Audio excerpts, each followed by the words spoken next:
अरे यार कमाल कर दिला यार तू लोग। ये कैमरा में साउंड थोड़ी रिकॉर्ड होकेला, तोहनी के बाद थोड़ी ना रिकॉर्ड होत रहे। जबरदस्ती कैमरा तोड़ दिला तू लोग। का सर एकरा में कुछ रिकॉर्ड भइल ही नहीं थे। सर नवीन हमरा वो जगह दिखौला जहाँ पे वो गिरल रहे, बाकी पता ना कहाँ है, फिर भी हमके लगा था कि वो झूठ ही बोला था। और मुक्ति सर मुक्ति कहलस कि उस साइकिल के इस्तेमाल रेस जीते खातिर कैले रहली। हो सकेला कि वो झूठ बोलत हुई है और रोहन के खून उहे कैले होखी।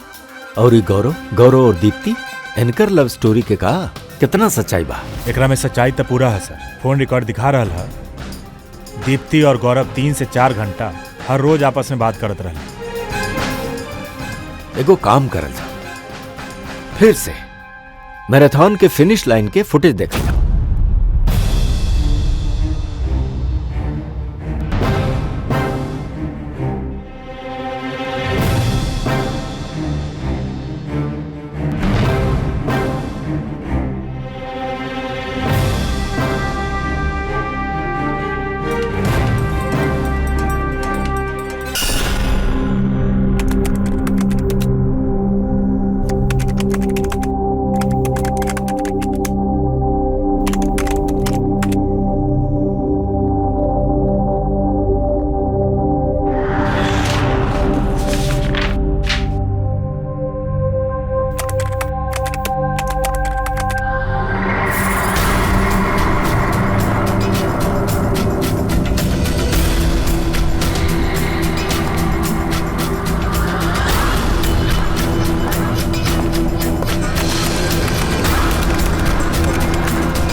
सर हम आपके ही फोन करे वाला रहे। हाँ रोहन, और कितना टाइम लगी?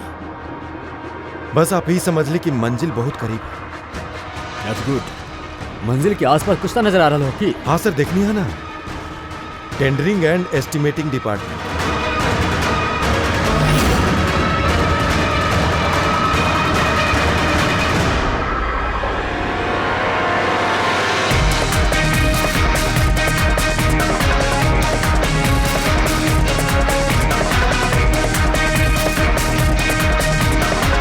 और वो आदमी के नाम भी आपके बहुत जल्दी ही बता देंगे। Hello Rohan, hello hello.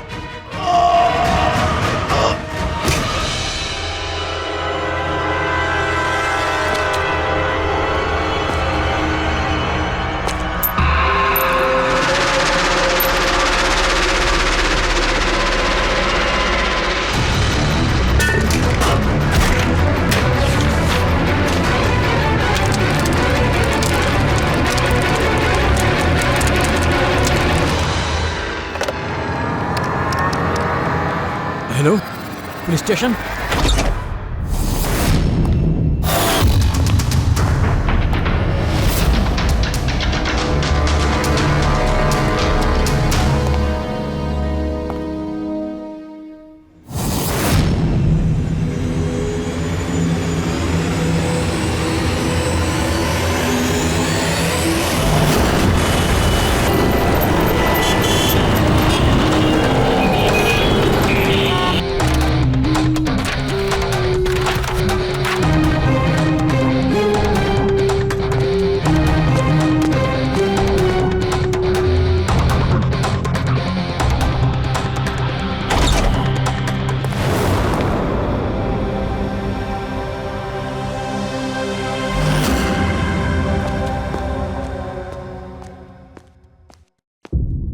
Good afternoon doctor साहब। कहा गुड आफ्टरनून यार। अरे ना सॉरी, प्लीज डोंट माइंड यार। बाकी जब भी ऐसा कोनो बेगुनाह के कत्ल देखे ली ना तो गुड आफ्टरनून और गुड मॉर्निंग पे विश्वास उठ जाए। वाकई सर कोनो ठोस सबूत हाथ लगा? फिलहाल तो ये लैपटॉप के चार्जर के वायर यही से गला घोटल गयल है एकर, और एकर मौत के वक्त था सवेरे 9 से 9:30 बजे के बीच। और हाँ, लाश के पास ही मोबाइल मिलल है, शायद ही हमनी के कुछ मदद कर सके। और बाकी सारा सबूत जरा बारे में इंस्पेक्टर समीर बतावत रहले। सर सर रोहन के डायरी ई देखी पूरा तरह जल चुकल बा, राख हो गईला। सर डायरी के साथ थोड़ा डॉक्यूमेंट भी रहल सर, बाकी वो भी जल गए सर। अब समझ में नहीं आ रहल कि का रहल वो डॉक्यूमेंट्स में। जरूर कुछ ऐसा रहे करा में जगरा से वो खूनी मुसीबत में पड़ सकत रहे, यही खातिर जला दिलस ई सबूत और ये रोहन के भी मार दिलस। सर हाँ ये हार्ड डिस्क हमके एहिजे पे मिलल रहे क्राइम सीन पे। हम एकरा के कंप्यूटर एक्सपर्ट के दिखा दनी, पूरा तरह चकनाचूर हो चुकल है, डेटा रिकवर नहीं हो सकेला कर। हाँ खूनी एक एक करके सबूत खराब कर देले बा। कोनो बात ना, कहीं ना कहीं कोनो न कोनो सुराग तो जरूर मिली। पूर्वी सर एकर रोहन के बैकग्राउंड चेक कर लू। हाँ सर, पूरा नाम रोहन कुमार, ई पुणे के रहे वाला बा। ऐजा मुंबई में नौकरी करत रहे, अकेले रहत रहे और इहे घर से काम करत रहे। काम का करत रहे? जासूस रहे सर, बड़ बड़ कंपनी में जे लाख करोड़ रुपया के घोटाला होखेला उनकर पर्दाफाश करत रहे। तब तक कई सारा दुश्मन होके रोहन के। हाँ दया, अभी बहुत सारा दुश्मन में से असली खूनी के है ई शायद तो के ई बताए। कहा सरी? ई चुंबक है। चुंबक? भागत इंसान के फोटो है चुंबक पे, बाकी चुंबक रोहन के बॉडी पे का करत रहे? यार हमरा लगा था शायद ही खूनी के होखी, ओकर जेब में रहल होखी जे भागित दौड़ित वक्त गिर गए होखी। ओकर उंगली के निशान तो होखी ना? एक भी नहीं के? एक भी नहीं के।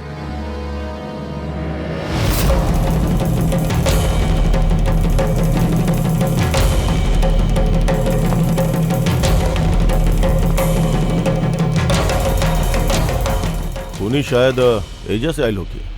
पूर्वी सर, ये रोहन फिलहाल केकरा खातिर काम करत रहे? सर BND बिल्डकॉम लिमिटेड खातिर। BND Buildcom?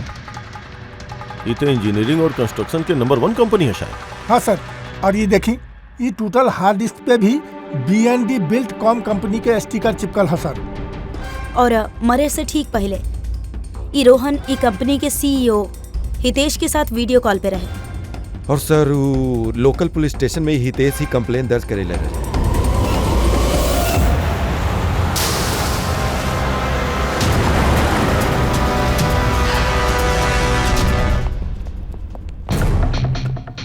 ठीक है, इतना बड़ा ऑफिस में खाली एक एक आदमी रहेगा? लगा था सर सब इंडिया के मैच देखे खातिर घर चल गए। अच्छा, आज इंडिया के मैच है, का स्कोर भाई? कोहली सेंचुरी मारे वाला बा। का बात कर रहा था? नहीं सर, आपके कैसे पता? तो और वॉचमैन कमेंट्री सुनत रहे ना, इन्वेस्टिगेशन करे आयल बड़ा ना, कान आंख खुला रखा। सर हितेश के cabin. Mister Hitesh, hi CID। Please बैठिए। हम आप लोगन के ही इंतजार करत रहनी। शुरू से बताई सब कुछ। 6 महीना पहले हम रोहन के काम पे रखले रहनी। पिछले 5 साल से जे हमरा कंपनी के नुकसान होत रहे वो पहले कभी ना भइल। कौन तरह के नुकसान? नुकसान के तब पूरा के पूरा लिस्ट पड़ल हा। जे भी टेंडर हमरा कंपनी के मिले के चाहत रहे वो हमने के हाथ से निकलत रहे। ई देखी 1100 करोड़ के रिफाइनरी कॉन्ट्रैक्ट, 3700 करोड़ के रेलवे कॉन्ट्रैक्ट और 800 करोड़ के पावर ट्रांसमिशन कॉन्ट्रैक्ट। ये भी तो हो सकेला कि जौन कंपनी के कॉन्ट्रैक्ट मिलल बा वो लोग आपसे कम रकम भर ले होके टेंडर में। वह तो हम कहे के चाह रहल बानी सर, अगर अलग अलग कंपनीज के ई टेंडर मिलत तब बात समझ में आवत। बाकी सारा के सारा कॉन्ट्रैक्ट एक ही कंपनी के मिलल हा और खास बात यह के उनका रकम हमरा रकम से खाली 1000 रुपया कम भइल करत रहे। सिर्फ 1000 रुपया कम? कौन सा कंपनी है? XPL infrastructure. XPL infrastructure. तो आपको ऐसा लगा था कि आपके कंपनी में कोई ऐसा गद्दार है जे सैलरी तो आपसे लेवेला, बाकी काम ही XPL खातिर करेला? 100% केहू ना केहू तो जरूर बा। और रोहन लगभग वो आदमी के एक नजदीक पहुंच गए रहे। वो हमके वो लास्ट फोन कॉल में ये भी कहले कि वो गद्दार एस्टिमेटिंग एंड टेंडिंग डिपार्टमेंट से हा। अच्छा, ये क्राइम सीन पे हमके ये डैमेज्ड हार्ड डिस्क मिलला, का बा एकरा अंदर? सर अब हमारा कंपनी के 5 साल के CCTV footage, call logs, emails, हमार कंपनी में कितना एम्प्लॉयज बाड़े, सब इन्फॉर्मेशन एकरा में हा। तब एकर कॉपी तो होगी ना आपके पास? हाँ जी बा।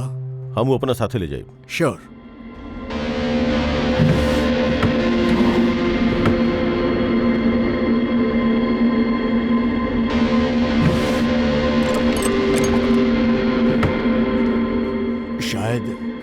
हार्ड डिस्क चोरी हो गई, हम ये रख ले रही हार्ड डिस्क।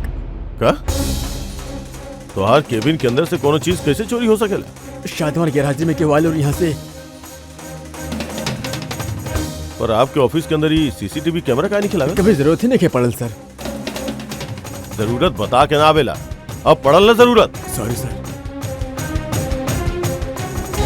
और हाँ मिस्टर हितेश, आपके कंपनी जे एस्टिमेटिंग और टेंडरिंग कंपनी डिपार्टमेंट बा, ओकरा में जितना लोग भी काम करे ले, हमारा ओकरा से पूछताछ करे के बा। सर आज वो डिपार्टमेंट के कोनो में एम्प्लॉय ऑफिस नहीं के आयल। काहे? सबके सब छुट्टी पे गेल पड़ेगा? दरअसल सबके सब मैराथन रेस में भाग लेवे खातिर गए हैं, जहाँ सवेरे 7 से 11 के बीच होके वाला रहे। का सब केहू मैराथन रेस में भाग रहा रहा का अचानक सबके रनर बने के कैसे सुझाल हो? एक्चुअली हमारी company run for life marathon के स्पॉन्सर कर रहा है, तो हमारा सब एम्प्लॉयज के कंपलसरी है कि पार्टिसिपेट करे वही पे, एक्सेप्ट फॉर दोस्त जन के पाँव में या घुटना में कोनो प्रॉब्लम ना होके। तो आपके भी तकलीफ है घुटना में? जी। अच्छा, ये डिपार्टमेंट में कितना लोग काम करे ले? 10 लोग। और ये 10 के 10 मैराथन रेस में गेल पड़े? जी सर। अगर केहू ना गेल होगा तो हमके जरूर पता होगा सर। सर अगर पूरा के पूरा डिपार्टमेंट मैराथन में दौड़त रहे जे वक्त रोहन के खून भइल, तो फिर खून कैलस के? शायद कोनो कॉन्ट्रैक्ट किलर। एक मिनट मिस्टर हितेश, आपके पास ही मैराथन रेस के कोनो वाउचर या कोनो लेटर बा? जी सर, आई विल गेट इट। का भइल सर? चुंबक पे वो दौड़त इंसान, मैराथन रेस, अभी पता चल जाएगी। इरहल brochure. Thank you. You welcome sir. ये देखला, ये है वो चुंबक के राज जो क्राइम सीन पे मिलल रहे, सीधा मैराथन रेस से बा। मतलब सर खूनी मैराथन रेस में भागत रहे और रोहन के खून करे खातिर वो रेस छोड़ के ओकर घर चल गए। लगत तो कुछ ऐसा नहीं बा। सर ये वेब मैग्नेट जर्सी पे लगावे ले। संजू जरा बतावा सर के। यस सर। देखिन सर, ई मैग्नेट के एजा पे ई तरीका से लगावे ले, सेम ऐसे ही दूसर लेहला के बाद जर्सी के अंदर से लेहब हम, और एक एजा पे ई तरीका से एजा पे लगे ही। सेम सर ऐसे ही दूसर वाला ई ले है, एकरा ऊपर ई तरीका से एजा लगा दी है और एजा ऐसे लॉक हो जाला। पहले हमने सेफ्टी पिन के इस्तेमाल करत रहनी, बाकी 1-2 बार रनर्स के चोट आ गई, यही खातिर हमने ई मैग्नेट तकनीक के इस्तेमाल कई। ये मैग्नेट और रेसिंग विप सभी प्रतियोगी के दिले रहनी। यस सर, वो सबसे कहल गए रहे, हिदायत दिहल गए रहे कि रेस खत्म होला के बाद सारा मैग्नेट हमके वापस लौटावे के हा। त के ई मैग्नेट्स नहीं खे लौटैलस? सर कई लोग नहीं लौटैले, केहू गिरा दिलस तो केहू खो दिलस, कुछ तो इतना लापरवाह रहले जे लौटाइल भी जरूरी ना समझले। एगो बात तो पक्का है कि केहू तो रेस के बीच में छोड़ के गई, जाके खून गैलस और वापस आई। पर सर रेस तो कई लोग बीच में ही छोड़ देले होखिए थक करके, तो ये कैसे पता चली कि ओकरा में से रोहन के मरला? वो 10 लोग में से ही कोई है जे टेंडरिंग डिपार्टमेंट और एस्टिमेटिंग डिपार्टमेंट में काम करत रहले। बाकी सर वो 10 में से भी रेस बीच में छोड़ के गए रहे, एकर पता कैसे चली? पता चल सकेला सर। कैसे? सर हमने सारा रनर्स के सर पे गोप्रो कैमरा लगेले रहनी, वो फोटो से पता चल जाई कि कौन रेस बीच में छोड़ला। वंडरफुल।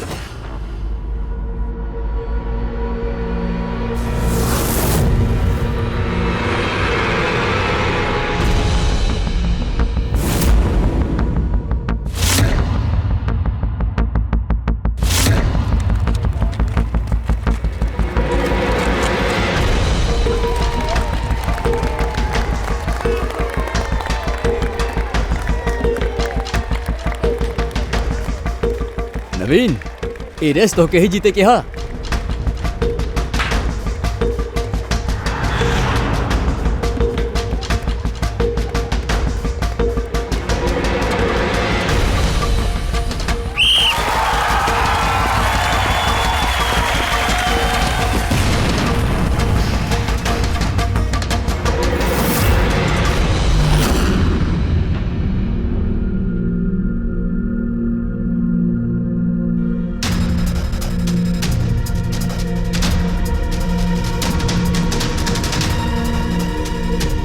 ये 4 स्क्रीन ये ब्लैंक का है।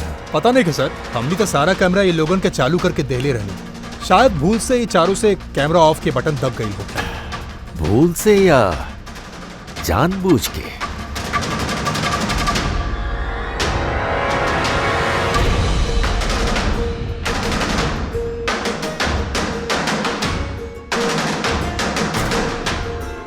लेकिन ये चक्कर कहा समझ में नहीं खा रहा। ये सारा चक्कर बाड़े कहा। देखा ना, एक कैमरा टूटल हा, एक कैमरा पे मिट्टी लगल हा, फिर ये 4 कैमरास ब्लैंक हा। ऐसन का है पता नहीं कि सर। ये पता नहीं खे ना चली, समझला। इस सारा कैमरा 10 के 10 हमनी चाहिए। सर ये 3 कैमरा एकदम ठीक रहा सर। एम्प्लॉय 1, एम्प्लॉय 2 और एम्प्लॉय 3।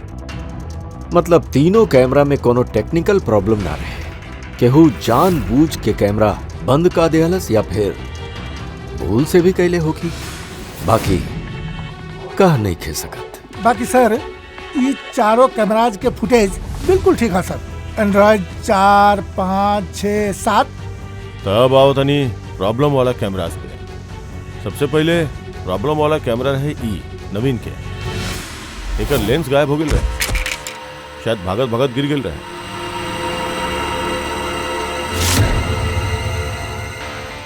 हाँ। और सर दोसर प्रॉब्लम वाला कैमरा मुक्ति के, जो रेस के बीच में रुक के अपन जूता के फीता बांधत रहे। हाँ, और फिर फीता बंधला के बाद वह हाथ अपना लेंस पे लगा दिहलस, ता लेंस में से सारा पिक्चर्स धुंधला आवेला। बाकी सारी मिट्टी जानबूझ के लागल है या फिर गलती से?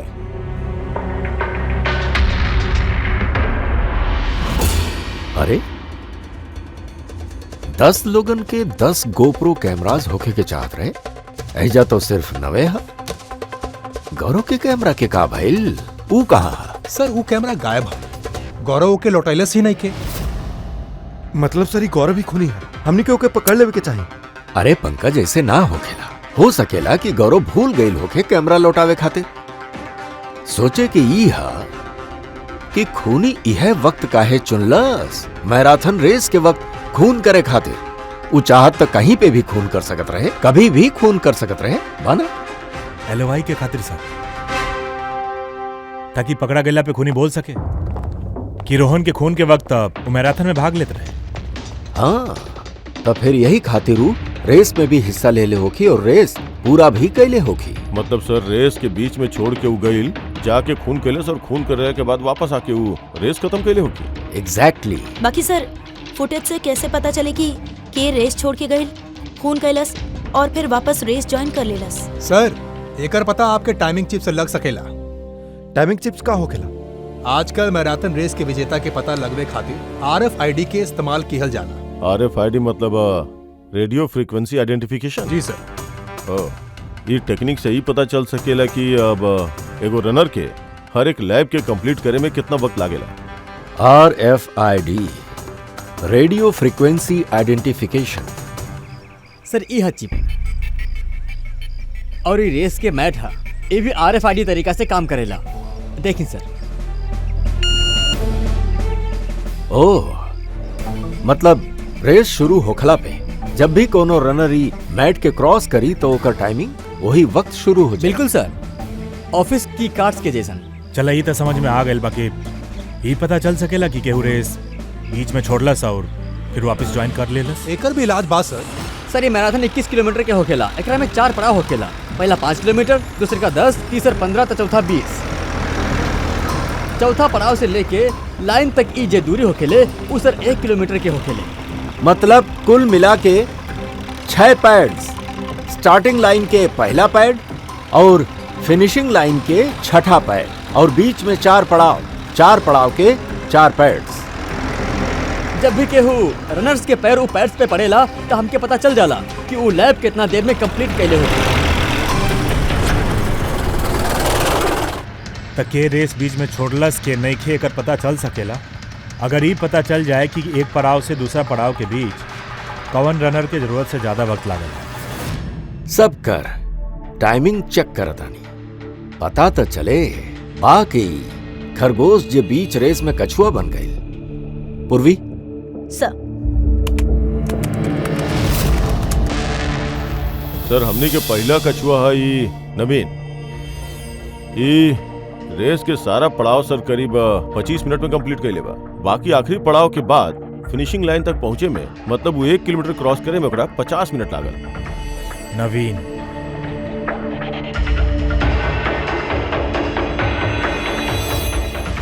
और सर ई मुक्ति एकर टाइम तो रिकॉर्ड ही ना भइल। 15 से 20 किलोमीटर के बीच के पड़ाव। तो दूसर का सस्पेक्ट है ही।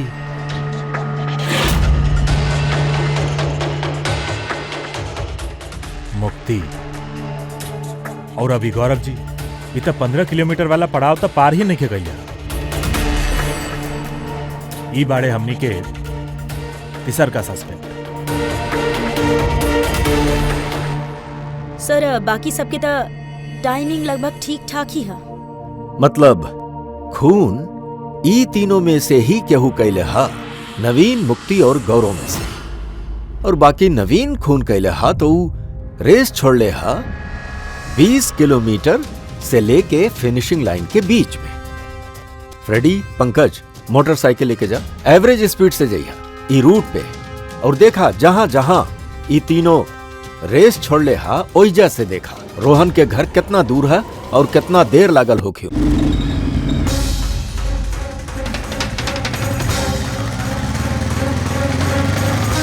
15 किलोमीटर के मार्ग से आ रहल बानी सर। ये 10 किलोमीटर है। हाँ, मुक्ति शायद एहिजे पे कहीं होगी 10 और 15 किलोमीटर के मार्ग के बीच में। ये हम स्टॉप वॉच ऑन कैनी और हम चलनी रोहन के घर पे। पंकज, ई रास्ता से। ई रास्ता से? हाँ, ई रास्ता से चली, आराम से चलिए। हाँ हाँ।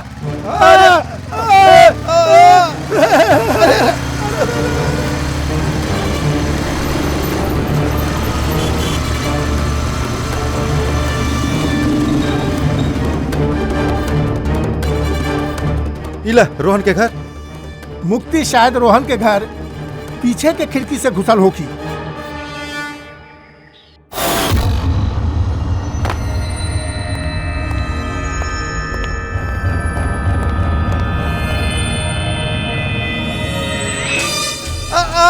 अरे एक्टिंग करे बोले रही। रोहन के खून कर दिले होगी और फिर इस सारा सबूत जलाई के वो वापस भागल होगी मैराथन पूरा करे खातिर। चला वापस चला मैराथन के तरफ 20 किलोमीटर मार के आगे।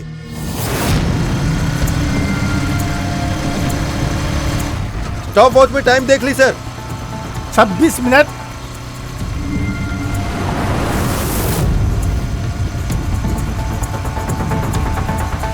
बस बस बस बस। अब मुक्ति पहुंचल 20 किलोमीटर के आगे ठीक 30 मिनट के बाद, और फिर एजा से वो रेस पूरा कैले होगी।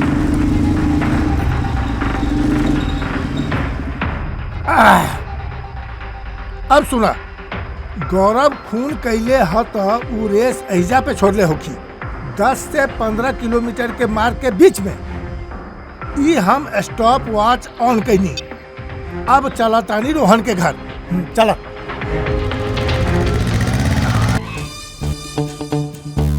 हाँ, बिल्कुल पक्का यकीन है हमके।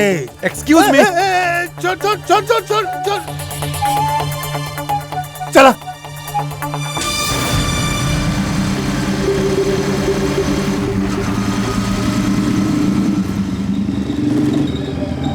अभी रुकी, हम समझ गए। हम बताने अभी गौरव रोहन के घर से वापस रेस में आयल होगी 15 से 20 किलोमीटर के बीच में, है ना? शाबाश।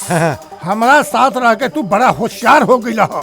और इस सब में गौरव के लागल होगी पूरा 27 मिनट। अब देखा तारी नवीन के कहा, और अगर नवीन खून कैले हता तो वो एहजा से भागल होगी जहाँ पे वो गिरल। ई हम स्टॉप वॉच ऑन कैनी। अब चला तानी रोहन के घरे। चला। बस बस ओके ओके ओके पंकज तीनों रोहन के साथ ऐसा नहीं कुछ कैले है बस रोहन के मार के नवीन वापस ऐजे पे आई फिनिशिंग लाइन के पास ऐजा पे उ अपन कैमरा दूसरा बार हटैलस और ई सब करे में ओके लागल हो कि 48 मिनट। सर हाँ पता चल गेल तीनों के कितना वक्त लगल रहे सर। अच्छा बतावा मुक्ति के कितना वक्त लागल है? मुक्ति के 32 मिनट लागल और टाइमिंग चिप के हिसाब से वो 39 मिनट खातिर गायब रहे। और गौरव? गौरव के 27 मिनट लगल सर। और वो मैराथन रूट से गायब रहे 24 मिनट खातिर। नवीन के लागल हो कि 28 मिनट रोहन के घर जाए के ओके मार के वापस आवे में। और टाइमिंग चिप के हिसाब से ही नवीन 50 मिनट खातिर गायब रहे। हाँ ये हमनी के खूनी ई तीनों में से ही के हुई एक है, नवीन, मुक्ति और गौरव में से। मिस्टर नवीन एगो बात बताइए, ये रेस में आप हर पड़ाव लगभग 25 मिनट में कंप्लीट करें, बाकी फिनिशिंग लाइन के पहले वो 1 किलोमीटर तय करे में तोहरा के लगभग 50 मिनट लग गए, वो का है? सर वो 20 किलोमीटर पूरा कहला के बाद हम नीचे गिर गए रहनी और सर वो पैर में हमारा चोट लग गई रहे, कैमरा भी टूट गए रहे। सर लास्ट के 1 किलोमीटर हम कितना दर्द में पूरा कहनी सर हम ही जानी नहीं। ये चोट कहाँ लगल आपके? सर ये पाँव में देख लिए सर। तनी पट्टी खोला तो। हाँ खोलो।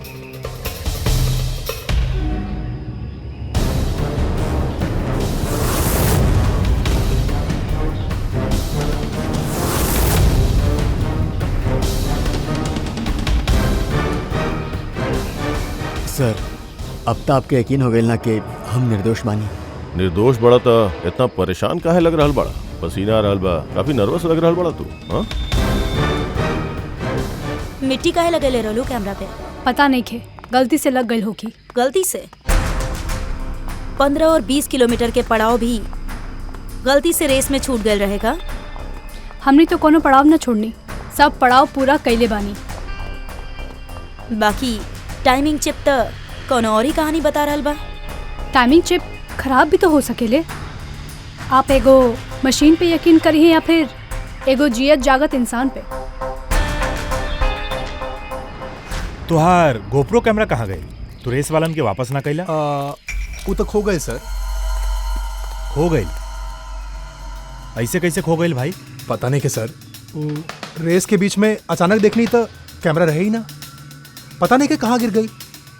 अच्छा, और वो 15 किलोमीटर वाला पड़ाव भी कहीं खो गए रहे का?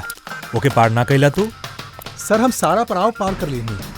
झूठ मत बोला, रेस के बीच में कहाँ गए रहला तू? कहीं ना गए रहनी, हम पूरा रेस खत्म कहीं कहीं ना गए रहनी। अच्छा सर हमके लगा था ये नवीन ही बा, काहे कि हम ओकरा से जब पूछताछ करत रहनी तब ओकर चेहरा एकदम सफेद पड़ गई रहे, हाथ पैर कांपत रहे ओकर। ये गौरव भी कम नहीं खे, कहेला कि पता ही नहीं खे चलल कि कैमरा कैसे खो गई। अरे इतना बड़ा कैमरा गिरी तो दौड़े वाले के पता ना चली का सर? बॉस तो हर बात में दम बा, बाकी नवीन के तो चोट आयल रहे ना? हाँ सर चोट तो लागल रहे ओकरा, बाकी हमके लगा था कि वो झूठ बोलत रहे। सर हमके तो लागत है ये मुक्ति झूठ बोल रहल बिया। वो जानबूझ के कैमरा पे मिट्टी लगैली, काहे कि ऐसन जरूर कुछ बा जे हमनी से छुपावे चाहेली। हाँ होते भी सकेला, काहे कि अगर कैमरा में गलती से मिट्टी लग सकेले तब और भी लोगन के कैमरा में लगे के चाहत रहे गलती से। गड़बड़ है, ये तीनों में कुछ ना कुछ तो गड़बड़ जरूर है। खूनी ये तीनों में से क्यों हुई एक? नवीन हमके वो जगह दिखावा जहाँ पे तू एग्जैक्ट गिरल रहा और कैसे गिरल रहा। आई सर, बाकी सर हमारा पैर में बहुत दर्द बा, प्लीज हमार थोड़ा हाँ मदद हाँ करबा। बिल्कुल बिल्कुल।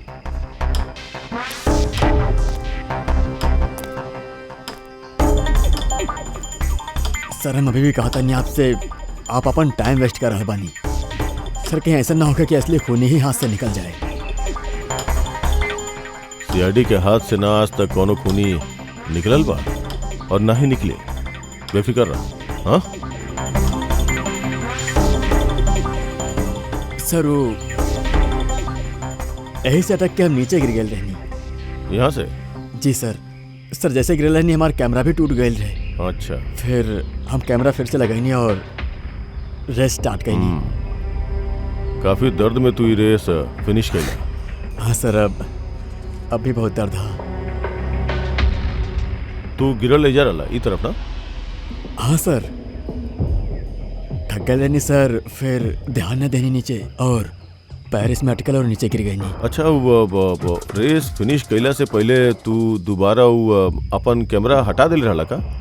अच्छा, वो तो सर गर्मी बहुत रहे ना, तो सिर पे पानी डाले खातिर हम कैमरा हटा दे ले रहनी। बाकी हम थोड़ा देर के बाद कैमरा दोबारा से लगा ले रहनी। रेस तो हम ओकरा बाद ही पूरा कर ले रहनी। हाँ ठीक बा, साफ अब सर कुछ तो बताएं, आखिर हमने जा कहाँ रहल बानी? तुहार खोवल कैमरा ढूंढे। सर बाकी इतना बड़ा जगह में हमने ढूंढब कैसे हो कैमरा? हर कैमरा में एगो चिप लागल है और ये मैप बता रहल है तुहार कैमरा ई तरफ है। आई जा। हम वाकई में सच कह रहल बानी। सच तो ई है कि तू 10 और 15 किलोमीटर के बीच रेस छोड़ देलू और फिर रोहन के खून करके एजा आ गयलू। 20 किलोमीटर के मार्क पे आ गयलू। काहे की तरह तो पता रहे ऐजा से तो के केहू खिलाड़ी देख ही ना पाई। सारा खिलाड़ी तो पीछे हुई है ना। ये सब झूठ है। आप हमरा बात के यकीन काहे नहीं कर रहल बानी?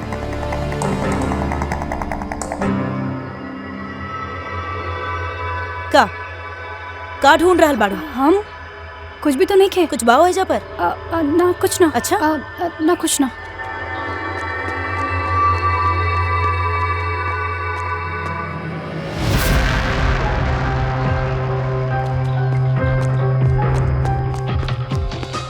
ओह, त तू इस साइकिल पे गइल रहलू रोहन के खून करे?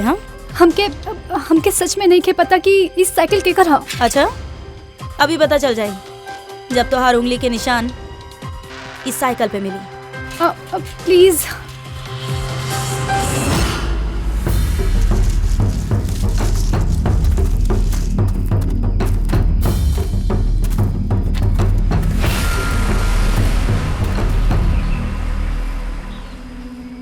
ई रहल कैमरा पूरा तोड़ डाल रहा। हाँ? हम नहीं के तोड़नी सर। दो कैमरा?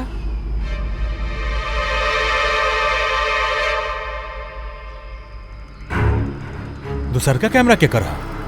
सर सॉरी, हम आपसे झूठ बोलनी सर। बाकी हम आपके सब सच बता देता नहीं सर। चला सच बतावे के मूर्ता बन गई। बतावा।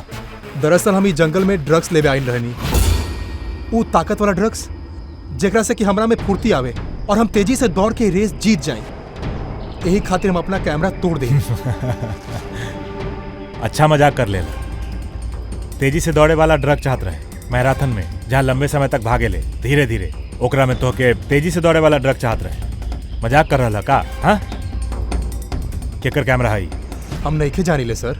कोनो बात नहीं के, सब पता चल जाए। जुर्म कैले बानी, बाकी ऊ नहीं खे जे आप सोच रहल बानी। हम रोहन के ना मरले बानी। हमार कसूर बस ई है कि हमें रेस जीते खातिर थोड़ा हेरा फेरी कर देनी। हेरा फेरी का कहलू तू? हमके नहीं के पता रहे कि टाइमिंग चिप हर पड़ाव पे रनर के टाइम नोट करी। हमके लागल रहे सिर्फ रेस की शुरुआत और आखिर में टाइम कैलकुलेट होगी। यही खातिर 10 किलोमीटर के पड़ाव पे हम कैमरा पे मिट्टी लगा देनी और ओइजा से साइकिल उठा लेनी।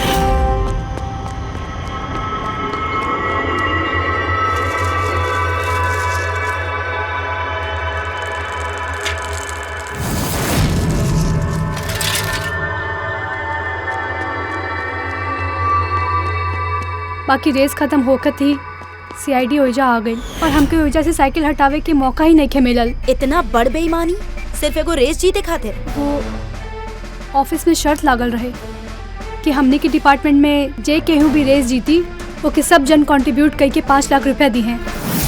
हमके पैसे के सख्त जरूरत रहे, यही खातिर। कौनो दीप्ति के कैमरा? ये दोनों कैमरा काहे तोड़ला तू लोग? सर दरअसल हमने रेस में आयल रहनी ताकि एक दूसरा के साथ वक्त बिता पाई। बाकी फिर ध्यान आयल कि हमने के प्यार भरल बात सब वो गोप्रो में रिकॉर्ड हो रहा है। सर कब से फॉलो कर रहा बानी, सुना ना? बहुत खूबसूरत लागत बारू। चला हटा। का भाई? गोप्रो में सब रिकॉर्ड होता। ओ गॉड, अब का करी? ये वो काम करता नहीं। चल हमारे साथ। हाँ।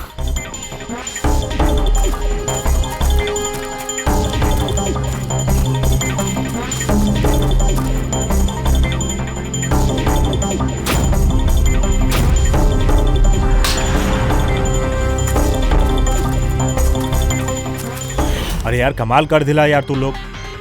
ये कैमरा में साउंड थोड़ी रिकॉर्ड होकेला, तोहनी के बाद थोड़ी ना रिकॉर्ड होत रहे। जबरदस्ती कैमरा तोड़ दिला तू लोग। का सर एकरा में कुछ रिकॉर्ड भइल ही नहीं थे। सर नवीन हमरा वो जगह दिखौला जहाँ पे वो गिरल रहे। बाकी पता ना कहाँ है, फिर भी हमके लगा था कि वो झूठ ही बोला था। और ये मुक्ति सर मुक्ति कहलस कि उस साइकिल के इस्तेमाल रेस जीते खातिर कैले रही। हो सकेला कि वो झूठ बोलत हुई है और रोहन के खून उहे कैले होखी। और ये गौरव और दीप्ति इनकर लव स्टोरी के का कितना सच्चाई बा? एकरा में सच्चाई तो पूरा है सर। फोन रिकॉर्ड दिखा रहा है। दीप्ति और गौरव 3 से 4 घंटा हर रोज आपस में बात करत रहे। एगो काम करल जा, फिर से मैराथन के फिनिश लाइन के फुटेज देख लिया।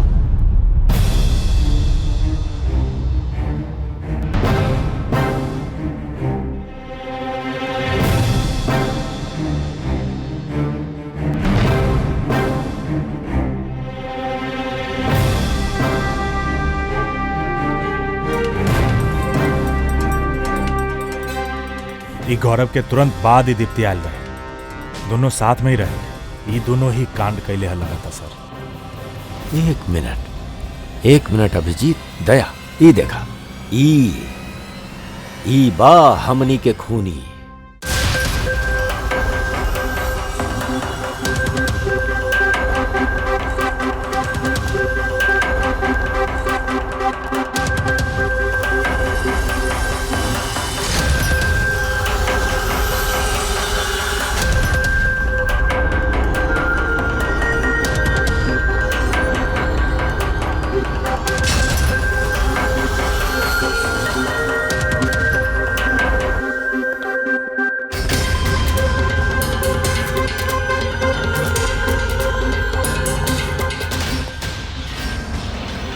हमें यहाँ काहे खाते बुलावल गेल बा? खूनी के नाम बतावे।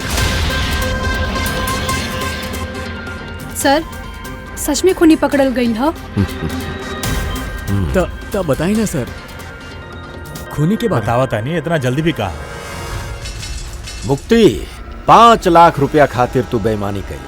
5 लाख रुपया खातिर। और गौरव तू तो अपन प्यार छुपावे खातिर बेईमानी कैला। और नवीन तू चला तो के दोबारा तोहार रेस के हिस्सा दिखावता नहीं। देखा, अच्छा तरह से देखा और बतावा का प्रॉब्लम है।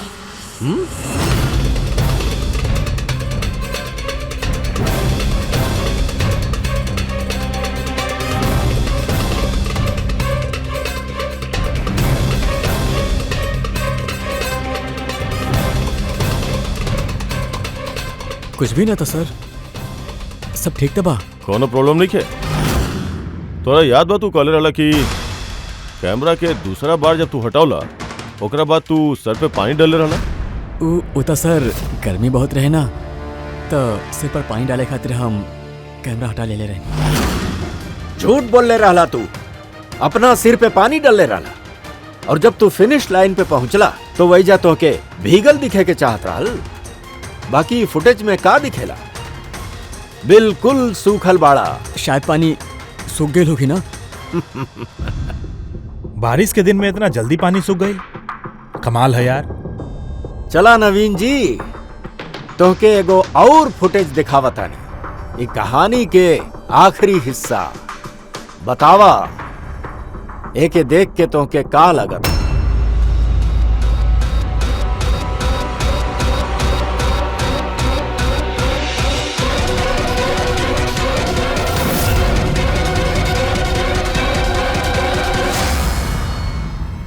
काय नवीन, ये फुटेज में तो शकल कुछ बदलल सा नहीं लौकत।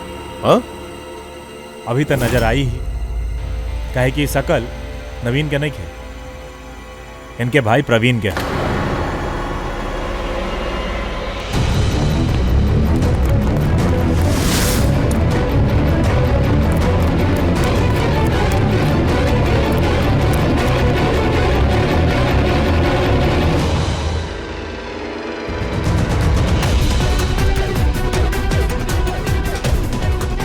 बड़ा लंबा प्लान बनौले रहला तू, बड़ा गहरा साजिश रचले रहला। पहले 3 एम्प्लॉइज के गो प्रो बंद कर दिया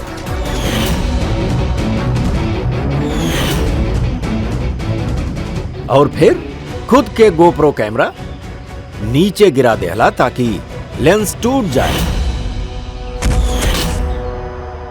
और फिर नवीन अपन कैमरा के उतार के पहिना देलस अपन भाई के प्रवीण के।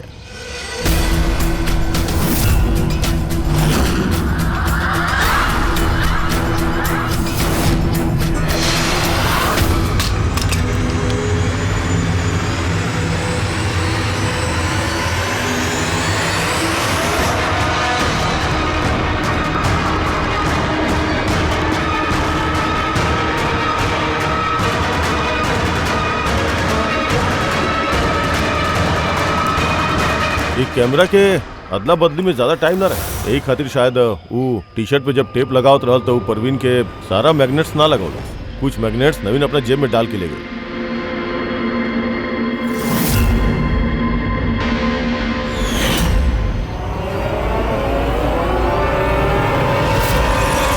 नवीन रेस छोड़लस, रेनकोट पहनलस और पहुंच गए रोहन के जान लेवे खातिर। बाकी एक का पता रहे कि रोहन के मारत वक्त मैराथन रेस के मैग्नेट ही ओकरा जुर्म के भांडा फोड़ दी।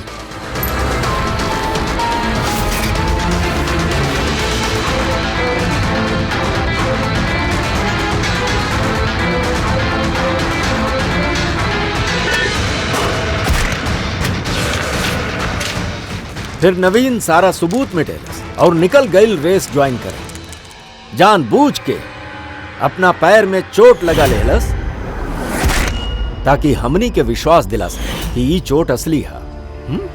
और ओकरा बाद तो रेस खत्म कैला। अब बतावा। हाँ सर, हम ही मरले रहनी रोहन की। एकदम परफेक्ट प्लान रहे सर। हमके का मालूम रहे अब सीआईडी वाले हमरा से भी ज्यादा समझदार निकले हैं। हर मुजरिम यह गलती करेला जब वो सोचेला कि वो कानून से ज्यादा अकलमंद है। तो चला बतावा, काहे मरला रोहन के, जल्दी बतावा। बीएनडी बिल्ड कॉम में होके वाला सारा घपला की जिम्मेदार सिर्फ हम बानी। हमरा वजह से सारा टेंडर कंपनी के हाथ से निकल गई और हम रोहन के नहीं के मारे तो हमरा सारा राज खोल दे। यही खातिर हम शर्म आवे चाहिए तू लोगन के, जौन थाली में खैला ओकरे में छेद कैला। और वह पाप के छुपावे खातिर तो रोहन के खून कर देला। कानून तो के कड़ा से कड़ा सजा दी। तब तक जेल के सलाखन के पीछे सड़क बैठिया। ले जाए इनके।